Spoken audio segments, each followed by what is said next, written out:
कैसे हैं आप सभी। आज के इस वीडियो में आप सभी का स्वागत है और आज हम सभी प्यारे साथी बात करने वाले हैं शिशुनाग वंश के बारे में। शिशुनाग वंश के बारे में बहुत ही बेहतरीन तरीके से इस छोटी सी वीडियो में मैं आपको सारी चीजें क्लियर कराने वाला हूं जो आपके SSC, CGL, CHSL, CPU, GD जैसे एग्जाम्स के लिए बहुत ही इंपॉर्टेंट है या किसी भी एग्जाम के लिए जिसमें हिस्ट्री पूछा जाता है। अगर हम बात करें प्यारे साथी तो ये आपका एंशिएंट हिस्ट्री का एपिसोड नंबर 22 है और आज हम पढ़ने वाले हैं शिशुनाग वंश को। तो चलिए शुरुआत करते हैं इस बेहतरीन से वंश को और बहुत ही अच्छी तरीके से समझते हैं। अगर हम बात करें मेरे प्यारे दोस्त तो जो ये आपका शिशुनाग वंश है प्यारे साथी, इसकी स्थापना आपका 412 ईसा पूर्व में हुई थी। शिशुनाग वंश आप ऐसे ही हेडिंग डाल लीजिएगा, शिशुनाग वंश। अगर हम बात करें प्यारे साथी तो ये आपका 412 ईसा पूर्व से लेकर 344 ईसा पूर्व तक 344 ईसा पूर्व तक इसकी कालावधि रही, यानी कि इतने सालों तक इसने मगध पर शासन किया। अब हम बात करेंगे इसकी स्थापना के बारे में प्यारे साथी। तो सबसे पहले अगर हम बात करें प्यारे साथी तो जो आपका ये शिशुनाग वंश था, इसके संस्थापक का नाम शिशुनाग ही था और उसी के नाम पर इसकी स्थापना हुई थी प्यारे साथी। तो आप देखेंगे हेडिंग डाल लीजिएगा, जो इसका प्रथम शासक है, प्रथम प्रतापी शासक भी जिसे कह सकते हैं, या जो इस वंश का संस्थापक है उसका नाम है प्यारे साथी शिशुनाग। शिशुनाग इसका नाम है प्यारे साथी। अगर हम बात करें ये शिशुनाग कौन है प्यारे साथी, तो आप देखेंगे कि हर्यक वंश का एक शासक था प्यारे साथी। हर्यक वंश का जो अंतिम शासक था जिसका नाम था नागदशक। आप देखेंगे हर्यक वंश के शासकों में तो सबसे पहले बिंबिसार आया, फिर अजातशत्रु, फिर उदयन, फिर उसके बाद अनिरुद्ध मुंडा और नागदशक। नागदशक, अनिरुद्ध मुंडा ये जो शासक थे बहुत ही कमजोर थे और जो नागदशक था वो बहुत ही कमजोर शासक था प्यारे साथी। तो जो हर्यक वंश का अंतिम शासक था नागदशक प्यारे साथी, तो आप लिखेंगे कि हर्यक वंश के अंतिम शासक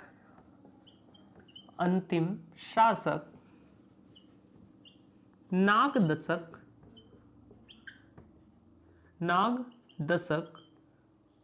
की हत्या उसके ही मंत्री प्यारे साथी, उसके ही मंत्री शिशुनाग ने कर दी प्यारे साथी। ये जो शिशुनाग था प्यारे साथी, जो वंश हम पढ़ने वाले हैं, इसका जो संस्थापक था वो नागदशक का मंत्री था प्यारे साथी। अब क्योंकि ये एक कमजोर शासक था तो क्या किया कि शिशुनाग ने नागदशक की हत्या उसके ही मंत्री शिशुनाग ने कर दी प्यारे साथी, ने कर दी और शिशुनाग वंश की स्थापना कर दी। और आप लिखेंगे प्यारे साथी और मगध पर शिशुनाग वंश की स्थापना कर दी। शिशुनाग वंश की स्थापना कर दी। अब क्योंकि प्यारे साथी जो आपका नागदशक था अत्यंत ही कमजोर शासक था। आप देखेंगे हर्यक वंश में धीरे धीरे शासकों की शक्ति क्षीण होती गई, उतने अच्छे शासक नहीं आए। जैसे आप देखेंगे उदयन तक सारी चीजें ठीक थी, लेकिन उसके बाद आपका अनिरुद्ध आया, मुंडा आया और फिर नागदशक ये तीनों जो शासक थे अंतिम वाले बहुत ही कमजोर थे। तो नागदशक का एक मंत्री था जिसका नाम था शिशुनाग, और शिशुनाग ने ही नागदशक की हत्या कर दी और एक नए वंश की स्थापना की जिसका नाम है शिशुनाग वंश।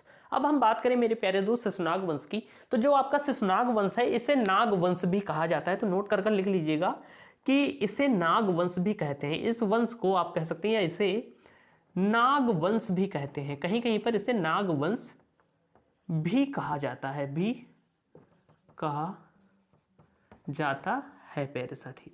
अगर हम बात करें मेरे प्यारे दोस्त तो शिशुनाग एक बहुत ही शक्तिशाली शासक था। शक्तिशाली था तभी इसने क्या किया कि नागदशक की हत्या की और आसानी से मगध पर अपना शासन स्थापित कर लिया।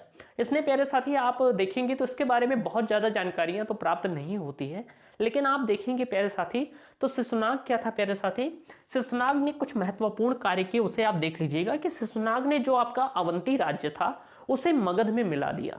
आपने जब मैंने आपको बिंबिसार पढ़ाया था तो बिंबिसार में आपको मैंने बताया था कि जो मगध था उसका सबसे खतरनाक दुश्मन, सबसे कट्टर दुश्मन अवंती था और उस समय अवंती का राजा हुआ करता था चंड प्रद्योत बिंबिसार के समय। तो आपने देखा था कि जीवक द्वारा उन्होंने मैत्रवत संबंध स्थापित किए थे, लेकिन बाद में क्या हुआ कि जब बिंबिसार भी उसकी हत्या कर दी गई, यानी बिंबिसार का शासनकाल खत्म हुआ, तो धीरे धीरे अवंती फिर से स्वतंत्र हो गया, उसी तरह शासन करने लगा। तो क्या हुआ कि इन बीच में कोई भी शासक ऐसा ना हुआ जो अवंती पर कब्जा कर ले। आप देखेंगे अजातशत्रु वो भी अवंती पर कब्जा नहीं कर पाया था, उदयन को देखेंगे वो भी अवंती पर कब्जा नहीं कर पाया था। उसके बाद के जो शासक थे वो कमजोर ही थे, तो वो कहाँ कर पाते। लेकिन आप देखेंगे जो शिशुनाग हुआ, जिसने शिशुनाग वंश की स्थापना की, उसने प्यारे साथी अवंती पर कब्जा कर लिया। यानी कि जो अवंती मगध का सबसे कट्टर दुश्मन हुआ करता था, उसे मगध साम्राज्य में मिला लिया प्यारे साथी। तो सबसे महत्वपूर्ण इसके शासनकाल में यही हुआ कि इसने प्यारे साथी क्या किया, इसने अवंती जनपद को, या प्यारे साथी अवंती महाजनपद को, अवंती एक महाजनपद था प्यारे साथी, महाजनपद को मगध में मिला लिया, मगध में मिला लिया। और प्यारे साथी मिला लिया और मगध साम्राज्य की सीमाओं का भी विस्तार किया। अब जब उसने अवंती को भी मिला लिया प्यारे साथी, तो मगध की सीमाएं बहुत ज्यादा विस्तारित हो गई। तो आप देखेंगे कि इसके शासनकाल में मगध की सीमाएं भी अधिकतर विस्तारित हुई। अगर आप बात करें प्यारे साथी, तो शिशुनाग ने एक और काम किया। आप देखेंगे कि उदयन ने मगध की राजधानी क्या बनाई थी, पाटलिपुत्र बनाई थी, और उसने पाटलिपुत्र की स्थापना भी की थी। लेकिन अगर हम बात करें तो इसने क्या किया कि पाटलिपुत्र को राजधानी से हटाकर वैशाली को मगध की राजधानी बना लिया। तो आप देखेंगे प्यारे साथी कि शिशुनाग ने क्या किया था, आप लिखेंगे शिशुनाग ने वैशाली को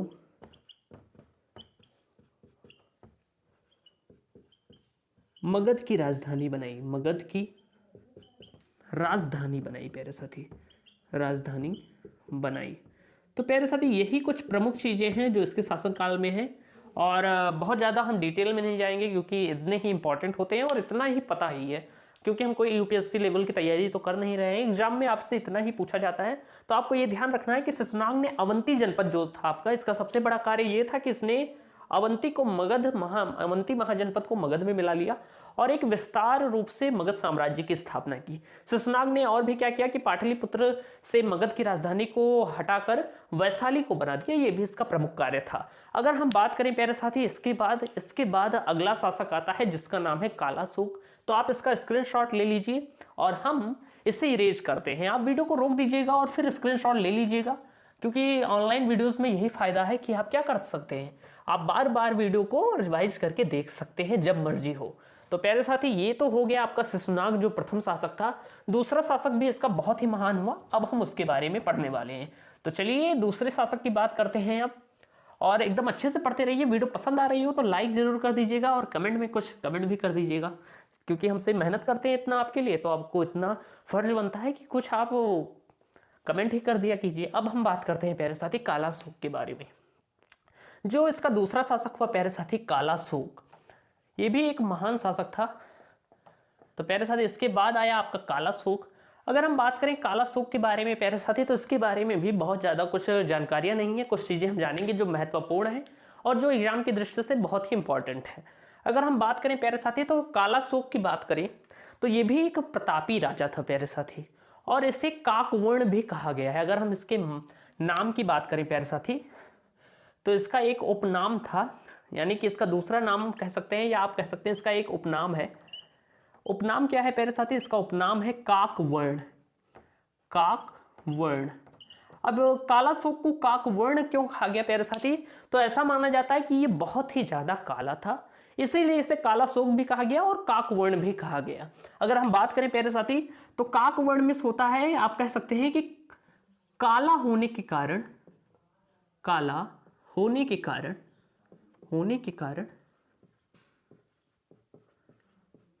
इसे क्या कहा गया? काकवर्ण कहा गया। और ये बहुत ही इंपॉर्टेंट है आपके एसएससी जैसे एग्जाम्स में, या कोई भी यूपी पुलिस का एग्जाम होने वाला है तो उन सब में बहुत ही पूछा जा सकता है कि काकवर्ण मगध पर शासन करने वाले किस शासक को कहा गया? तो वो था आपका कालाशोक प्यारे साथी। इसे काकवर्ण कहा गया क्योंकि ये अत्यधिक काला था प्यारे साथी, इसलिए इसे काकवर्ण भी कहा गया। कई जगह ये भी वर्णन मिलता है कि आप देखेंगे इसका संधि विच्छेद करेंगे तो काला धन अशोक निकल कर आता है, यानी कि ये अशोक की तरह महान शासक था, और चूंकि ये काला था इसलिए इसे कालाशोक भी कहा गया। क्योंकि आप देखेंगे तो काला धन अशोक निकल के आएगा। तो कई जगह ये भी जिक्र मिलता है कि ये बहुत ज्यादा काला था, लेकिन अशोक की तरह ही इसने साम्राज्य का विस्तार किया था। उतने ज्यादा लिखित साक्ष्य नहीं उपलब्ध हैं, तो इसे क्या कहा गया, काला शोक भी कहा गया।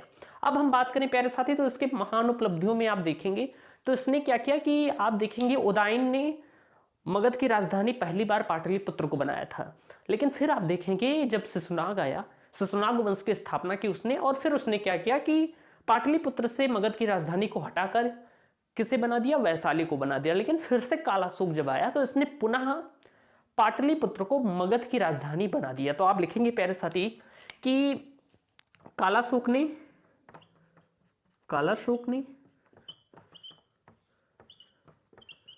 पुनः मगध की राजधानी पाटलिपुत्र को बना दिया, पाटलिपुत्र को बना दिया। अब इसके बाद प्यारे साथी आप देखेंगे इसके बाद जो भी शासक आएगा वो मगध की राजधानी पाटलिपुत्र ही रखेगा। तो आपसे परीक्षा में यह भी पूछा जा सकता है कि पाटलिपुत्र को मगध की अंतिम रूप से राजधानी बनाने वाला शासक कौन था, यानी कि वह शासक जिसने अंतिम रूप से पाटलिपुत्र को राजधानी बनाई और उसके बाद सभी मतलब जो मगध की राजधानी थी वो पाटलिपुत्र ही रह गई। तो वो था प्यारे साथी आपका काला शोक। काला शोक ने बना दिया, आप देखेंगे उदयन बनाया था, लेकिन शिशुनाग ने हटाकर वैशाली को बना दिया था। लेकिन काला शोक पुनः आया, और जब आया तो उसने पाटलिपुत्र को पुनः मगध की राजधानी बना दी। और इसके बाद आप देखेंगे मगध की राजधानी यही चलेगी। आप मौर्य वंश में भी देखेंगे, नंद वंश में भी देखेंगे, तो आपकी राजधानी क्या रहेगी, पाटलिपुत्र ही रहेगी। तो अंतिम रूप से पाटलिपुत्र को राजधानी बनाने का श्रेय काला शोक को ही जाता है। परीक्षा में ऐसा प्रश्न बन भी सकता है। अगर हम बात करें प्यारे साथी, तो काला शोक के समय में या शासन काल में एक और प्रमुख चीज हुई, वो क्या थी प्यारे साथी, तो इसके समय में द्वितीय बौद्ध संगीत का आयोजन हुआ था प्यारे साथी। तो काला शोक के शासन काल में ही आप लिखेंगे काला शोक के शासन काल में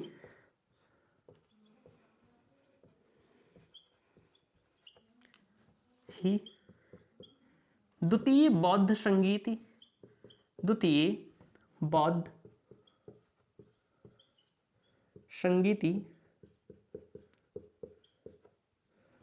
का आयोजन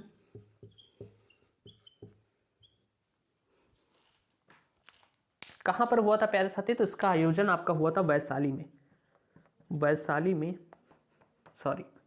कहां पर हुआ था प्यारे साथी, वैशाली में हुआ। यानी कि काला शोक के शासन काल में ही द्वितीय बौद्ध संगीति का आयोजन वैशाली में हुआ प्यारे साथी। और अगर हम बात करें कि इस समय इसके अध्यक्ष कौन थे, इस बौद्ध संगीत के अध्यक्ष कौन थे प्यारे साथी, तो आप लिखेंगे इसके अध्यक्ष साबक मीर जी थे। कौन थे प्यारे साथी, साबक मीर थे।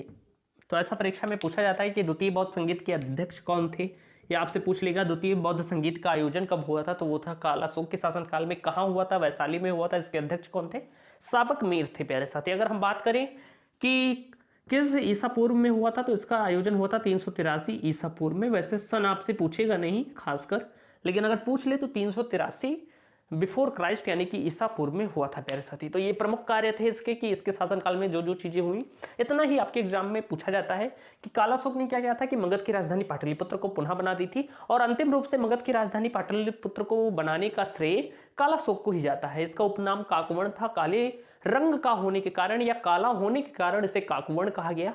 आप देखेंगे तो काला शोक के शासन काल में ही द्वितीय बौद्ध संगीत का आयोजन हुआ। कहां पर हुआ था, वैशाली में हुआ था। अध्यक्ष कौन था, साबक मीर था। अगर हम बात करें प्यारे साथी, तो इसके बाद इस वंश में कोई फेमस राजा नहीं हुआ। यही दो शासक हमें मुख्य रूप से पढ़ने होते हैं। इसके बाद अगर हम बात करें प्यारे साथी, तो एक कहानी है, उसका जिक्र मैं आगे करूंगा, लेकिन मैं बता देता हूं आपको ओरली कि क्या था कि काला शोक जो था इसका एक नाई हुआ करता था। इसका एक क्या था प्यारे साथी, नाई था। जैसे हम सभी सेविंग कराते हैं, बाल कटाते हैं, ऐसे ही राजा महाराजा भी किया करते थे। तो इसके दरबार में क्या था, या कह सकते हैं इसका एक नाई था प्यारे साथी। यानी कि नाई, या कह सकते हैं नाई का पुत्र भी कह सकते हैं कि कई जगह पर मिलता है। एक नाई था, लेकिन क्या हुआ कि उस नाई की मृत्यु हो गई, तो उसका पुत्र आया था उसके स्थान पर मतलब इनकी सेविंग वोविंग करने। तो ऐसे ही कहा गया है कि इसके दरबार में एक नाई था प्यारे साथी, दरबार नहीं कह सकते, यानी कि जिससे ये सेविंग वगैरह जो बाल वाल कटाना होता है वो एक नाई कार्य करता था। उस नाई का नाम था प्यारे साथी उग्रसेन। क्या था नाम प्यारे साथी? उग्रसेन, या कह सकते अग्रसेन, कुछ ऐसा ही नाम था।